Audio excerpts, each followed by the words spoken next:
Živijo, lep pozdrav in ena dobrodošlica vsem, ki ste bili na delavnici in tisti, ki ste jo zamudili, pa boste zdaj pogledali povzetek. Tako da delavnica je na temo strateškega planiranja oziroma strateškega planiranja ciljev za freelancerje in kreativce. Tako da tak trendi naslov oziroma podnaslov je Plan Like a Pro. Tako da v tem čisto prvem delu sem nameraval povedati en tak TED Talkish uvod, namreč kako sem jaz postal fan strateškega razmišljanja in strateškega planiranja, glede na to, da neke prakse ali pa vzora, recimo kot mlad profesionalc, nisem imel, tako da sem se nekako skozi prakso naučil te stvari uporabljati in jih konec koncev imeti tudi rad. Tako da ne vem, kaj bo čez recimo pol leta ali pa čez 1 leto ali pa čez 5 let, ker to je najbolj pogost zadržek, češ kaj bomo zdaj nekaj strateško planirali, niti tega ne vemo zares, kaj bo jutri. Tako da seveda tudi jaz ne vem, ampak rad pa razmišljam o tem. Tako da ena stvar, ki sem jo odkril in mi je bila ful všeč, tako da če ste bližje kakšnim jezikoslovnim ozadjem, svojim profesionalnim, namreč prihodnost je števni samostalnik. Tako da futures oziroma prihodnosti, namreč ne vemo kakšna bo, možnih je veliko prihodnosti, temu pravi tudi kontingenčno razmišljanje, ampak več o tem v nadaljevanju. Tako da jaz bi rekel, da kar je mene najbolj prepričalo v to, zakaj se sploh lotevati nekih dolgoročnih razmišljanj, planiranj, zakaj razmišljati o ciljih, je v tem, da ene stvari, če jih ne planiramo, se enostavno ne zgodijo. Vam dam en tak domači primer, če ne planirate, da boste generalno spucali stanovanje ali pa bajto. Mislim, to ni nekaj, kar se zgodi mimogrede, da ste nekaj delali na kompu in mimogrede ste spucali okna. Pač to se ne zgodi, tako da če ne planiramo, bomo imeli umazano še en letni čas. Naslednja stvar, ki bi rad o njej govoril v tem uvodu, je, to recimo boste najdeli pod poglavjem pomembno in nujno. Namreč ljudje smo se v tej hitri družbi, ki skuša hitro ustvariti, hitro monetizirati, hitro dobaviti, vse je zelo ekspres, če lahko dostavite ekspres, lahko računate več in tako naprej. Smo se optimizirali za odzivanje na nekaj, kar je nujno. V podjetjih postajajo mojstri gašenja požarov, zato ker to je nekaj, kar lahko počnemo zelo reaktivno. Če dobimo telefonski klic, a je nujno nekaj treba zrihtati, super. Nič ni treba razmišljati, nič ni se treba spraševati, a se to meni da, nobenih težav s prokrastinacijo, sem prav povedal, zato ker se nekaj vsuje na nas in mi v bistvu rešujemo stvari, tak herojski občutek je. In na ta način, ker je vedno veliko tega, kar je nujno treba zdaj zazrihtati, sploh v kolektivih, kjer je povezanih več ljudi, vedno zadaj ostajajo stvari, ki so pa pomembne. Tako da po moji izkušnji, če pomembnih stvari ne vplaniramo, jih enostavno prestavljamo in se dela en slab občutek in grem en mesec, en letni čas, 1 leto ali pa 2 in potem nekako obžalujemo tiste stvari, ki si pa res želimo, da bi bile narejene in so ponavadi povezane z razvojem. V smislu, nismo naredili pagea, spet nismo letos naredili pagea ali pa se spravili narediti en strokovni izpit, naštudirati eno tehniko, probati intervjuvati nekega človeka, karkoli že. Tako da te stvari nekako vidim, da jih je treba splanirati, sicer je zelo mala verjetnost, da se bodo zgodila po nekem spletu srečnih naključij. Še ena stvar, ki je mene prepričala, zakaj o teh stvarih razmišljati, je, da časa za vse, kar bi radi naredili, ponavadi ni nikoli dovolj. Priložnosti oziroma nekih impulzov, ki nas cukajo in bi radi naš čas, našo energijo, je vedno preveč. Tako da bolj kot napredujemo v tem profesionalizmu, v večjih ekipah, ki delamo, večjo ekipo, ki imamo, ali jo vodimo, ali smo del te ekipe, več kaj je projektov, več kaj je happeninga, več kaj se dogaja, večjim stvarem je treba znati reči ne. Tako da to lahko vzamemo zelo tako pavšalno, v smislu, stvarem se je treba naučiti reči ne, in rečemo, ok, cool, in ta prva stvar, ki pride, kar rečemo ne, ali da ne moramo tako funkcionirati, razen če smo res super ameriški, ker jaz nisem največji fan tega ameriškega načina delovanja. Tako da, kako bomo vedeli, čemu reči ne? V skladu s čem bomo mi presojali, čemu bomo rekli ne? Najlepše je, če imamo neko idejo, kam gremo, neko strategijo, neke cilje in potem v skladu s tem lahko presojamo. V smislu, vabilo na neko konferenco, zastonj karte, 2 dni, dobro, zdaj v teh pokoronskih, oziroma bomo videli medkoronskih časih, je to zelo vabljivo, ne. Si skoraj moramo nekaj takega privoščiti. Sicer pa moramo reči, zastonj 2-dnevna konferenca, možnost nekega minglanja in networkinga, ampak konferenca je na neko temo, ki je samo obrobno povezana s tem, kar jaz počnem, ali pa ta 2 dni raj pretopim v nekaj seznamo pomembno, tako da mogoče pa ne bom šel na to konferenco. Maybe pa poznam koga, ki mu bo pa to dejansko bližje neki core osnovni dejavnosti, bolj relevantna, bližje njegovim ali pa njenim prioritetam. Stranski učinki kakršnegakoli timskega načrtovanja in razmišljanja o prihodnostih je team bonding, oziroma po domače razmišljati skupaj o tem, kako uporabiti čas v svoje prihodnosti, kam investirati vire, predvsem časa, ne, je zelo, nas povezuje.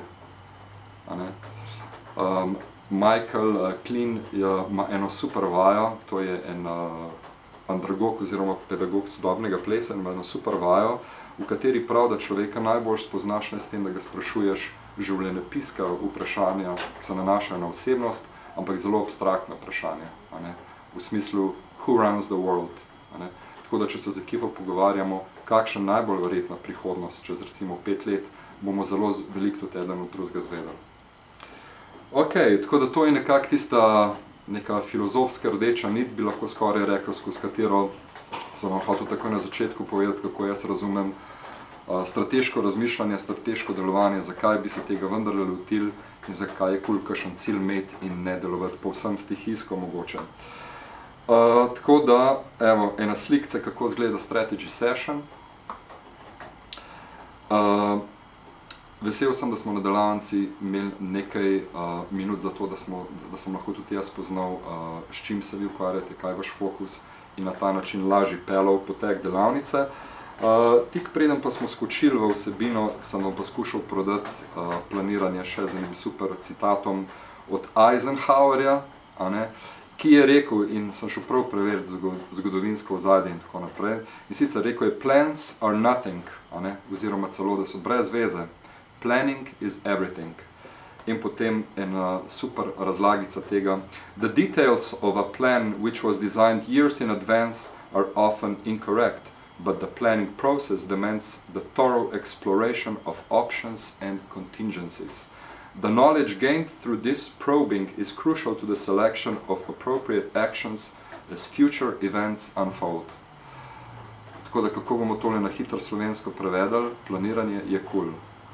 Ja, več bomo zvedeli o tem, kam gremo, če bomo o tem tudi razmišljali in projecirali nekaj, kar je vendarle samo ugibanje na tej točki.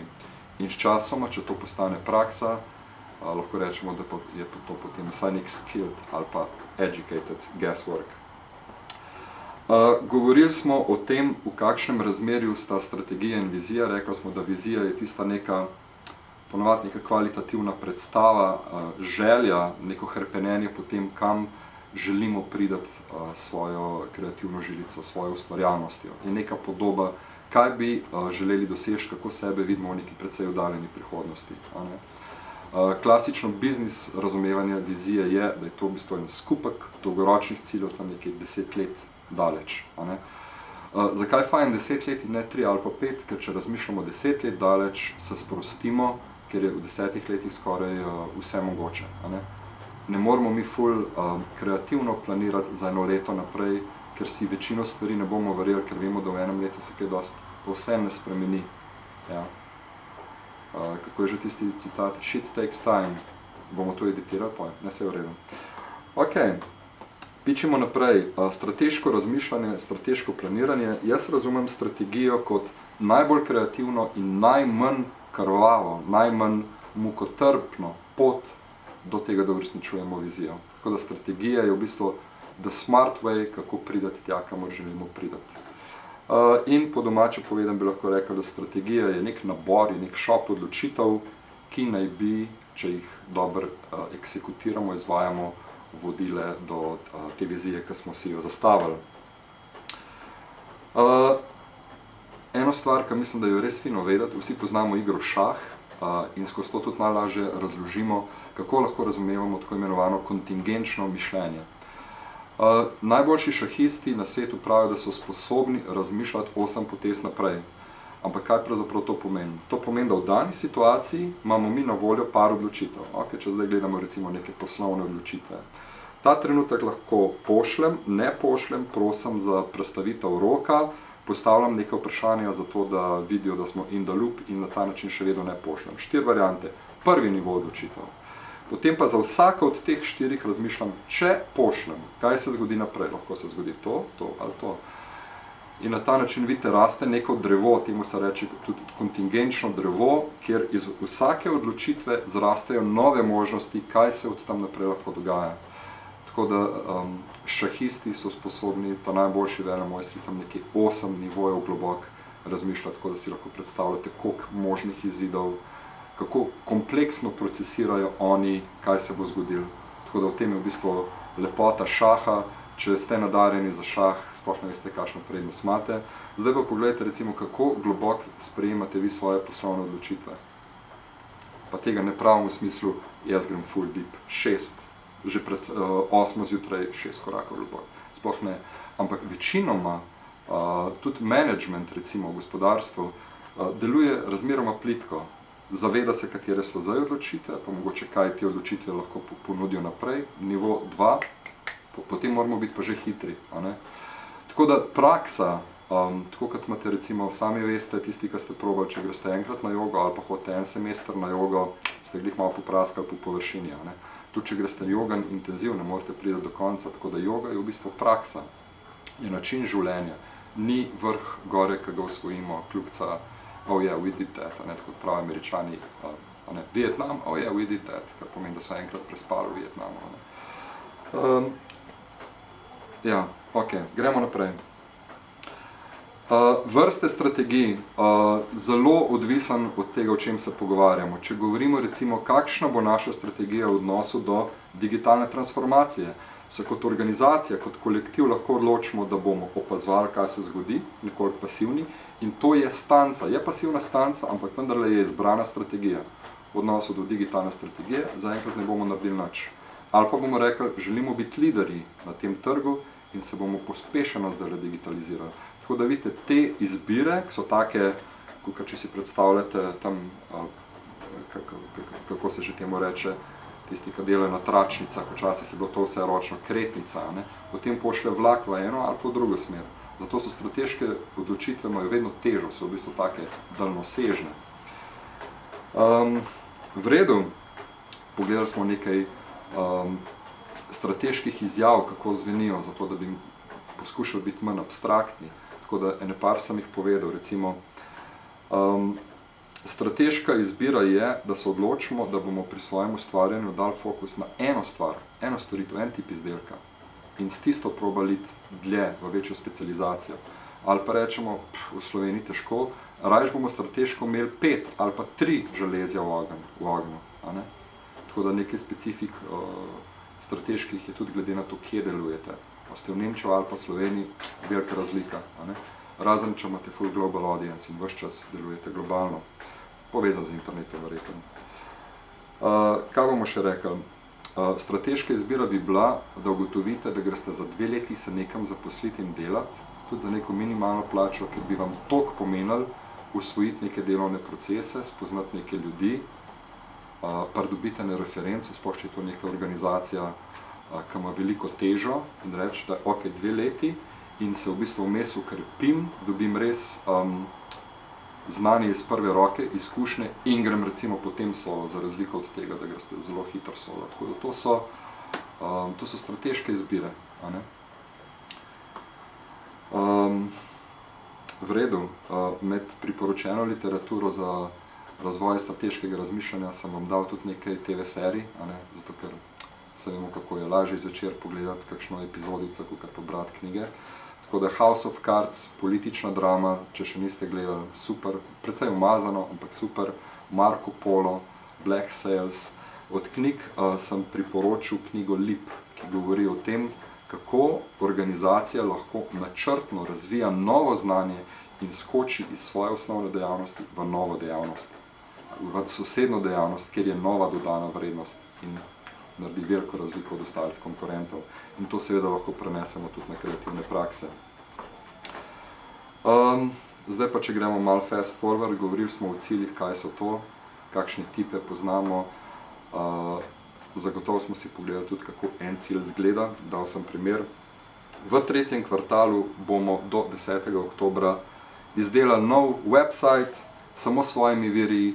Ob tem bomo preizkusili vsaj 3 različne CMS-je, ki niso WordPress. Tako da vidite, da je zelo specifičen cilj, je tudi merljiv, se pravi, page bo objavljen do takrat, je attainable, kar pomeni, da je dosegljiv, ni vesoljski, je realističen in je time bound, se pravi, je časovno definiran. Tako da to, kar sem povedal, je akronim, ki se prebere kot SMART, se pravi, to so pametni cilji. Ja? Ker cilj tipa, imeli bomo novo spletno stran, to je bolj na ravni želje, ja? To je nek obris nečesa, kar lahko postane cilj. Bolj kot je definiran, bolj nam tudi potem sugerira naslednje stvari, ki so projekti, da to resničimo, lahko to je en projekt, neke naloge, znotraj tega neki taski, to-doji, pa gremo pa že lahko na net, pa se registriramo v Asano ali pa kjerkoli project management v oblaku, povabimo noter sodelavce, si potalamo naloge, kljukamo, skratka in gremo lepo po malih korakih do tega, da bomo imeli 10.10. nov page online. Ali pa karkoli v lifeu online, tako rekoč. In pa še ta zadnja stvar, recimo, ki bi jo rad povedal v temole povzetku. Govorili smo o tem, da življenje seveda ni statično, to zdaj vidimo v zadnjih 2 letih, da pravzaprav je zelo razborljivo. Ne vem, če ste zasledili, lahko pogledamo mogoče na slikci.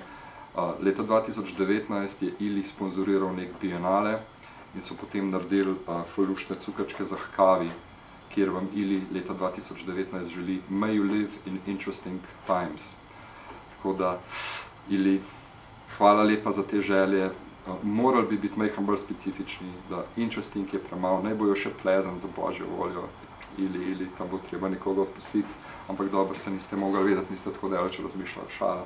Tako da transformacija ciljev v bistvu pomeni, da mi seveda gledamo, planiramo, postavljamo cilje, ampak v luči novih spoznanj, novih podatkov lahko začnemo razmišljati stvari drugače, si zaželeti stvari drugače, spoznamo iste ljudi, pridejo nove priložnosti.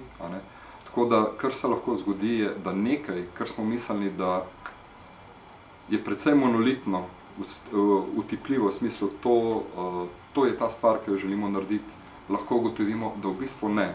In en cilj enostavno umaknemo in se nam ful bolj v ospredje stopi en drug, ki dobi potem več virov, več resursov. Ali pa nekaj, kar smo mislili, da bomo dosegli na nek način, dosežemo na drugačen način. Tako da ena hitra zgodbica za zaključek tega povzetka. V svojem prejšnjem življenju sem bil producent elektronske glasbe in DJ, tako da to je tista kariera, ki se zame nikoli ni zares zgodila.